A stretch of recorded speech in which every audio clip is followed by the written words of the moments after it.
Hey everyone, Jeff at Tidy Bytes back again for week 2 of Review Month, as we summarize the material we covered earlier this year.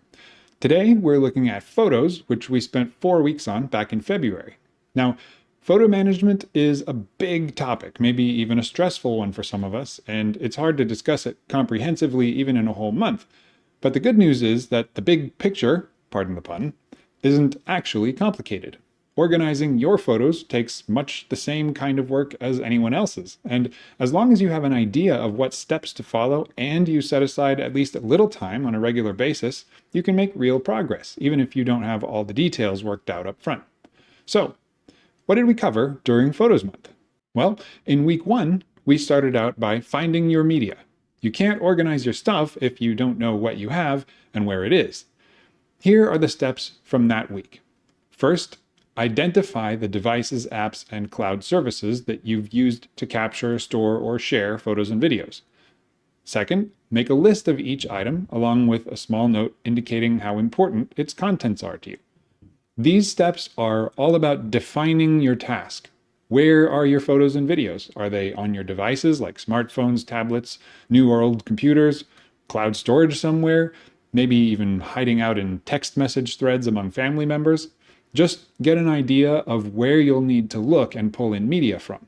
At the same time, you can decide whether certain things aren't worth trying to save, like photos attached to email messages that you know originally came from somewhere else. Or you can take special note of what's most important, like old family videos from an 8mm tape that might require outside services to digitize. By the end of these steps, you should have a list that you can systematically work through once you're ready to go. In week 2, we focused on picking a platform where you want to pull everything together in one place, your master archive for all your photos and videos. Here are the action steps from that week. First, consider your goals for your photos and videos. Second, consider your technical ability, interest, time, and budget. And third, choose a platform and take the first step to start using it, like signing up for a trial account. There are many different options here and no single perfect choice for everyone. The biggest question is whether you want to use a cloud service like Google Photos or iCloud, or you want more control and privacy with something local. Personally, I use and recommend Mylio, which is an impressive photo management app that offers a great combination of local control and privacy, along with a number of features normally only found with cloud providers. So if you're unsure at this point, definitely check out Mylio. By the end of this week's steps, you should have a platform chosen, at least to try out, to see if it works for you. In the third week of Photos Month, we moved past the information gathering stage and started collecting photos and videos into a centralized location, like a single hard drive or wherever the app we're using lets us import them. Here are week 3's action steps.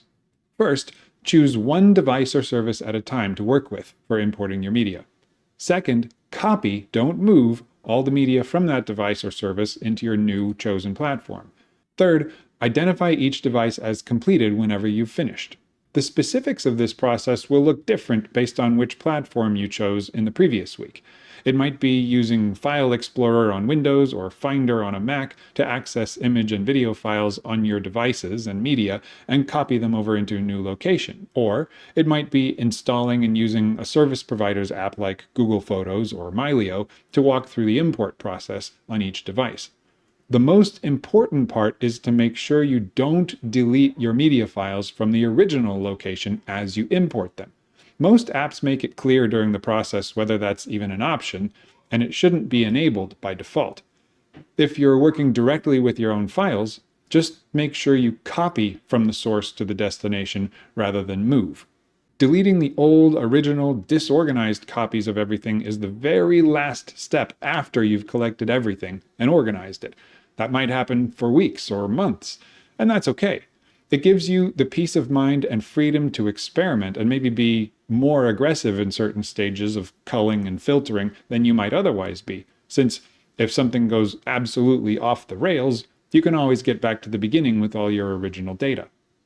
By the end of week 3's steps, you should have your entire collection of photos and videos, or at least as much as you're currently aware of, copied or imported into your platform of choice. You'll still have way more than you hope to end up with, and it won't be organized yet, but it will be ready to go. In the final week of Photos Month, we took our first steps toward an organized photo set. Step 1, choose one piece of your collection to organize, ideally a small one, like 1 week's worth or the photos from a single event. And step 2, cull and filter this small media set by removing duplicates and low-quality images. And step 3, tag or rate the best pictures, being as strict as possible to end up with a minimal final set of shareable images or videos. These steps, of course, are only the beginning, but they give you a motivating experience, showing what you can do now that you have all of the most important pieces in place. All that remains is to repeat those steps on more and more of your collection until you've got it as organized as you want. The more you do, the more efficiently you'll be able to get through each new batch, eliminating poor quality images, aggressively cutting out near duplicates, and leaving just the best that are actually worth sharing or revisiting from time to time. That's all for our Photos Month review. Be sure to check out the original posts or videos from each of those weeks if you'd like to go a little deeper into any of those topics. Thanks for watching, and if you have any questions, comments, or ideas about photo organization, comment below or head over to the Tidy Bytes website for more tips and tricks or to contact me. Happy data taming, and I'll see you next week.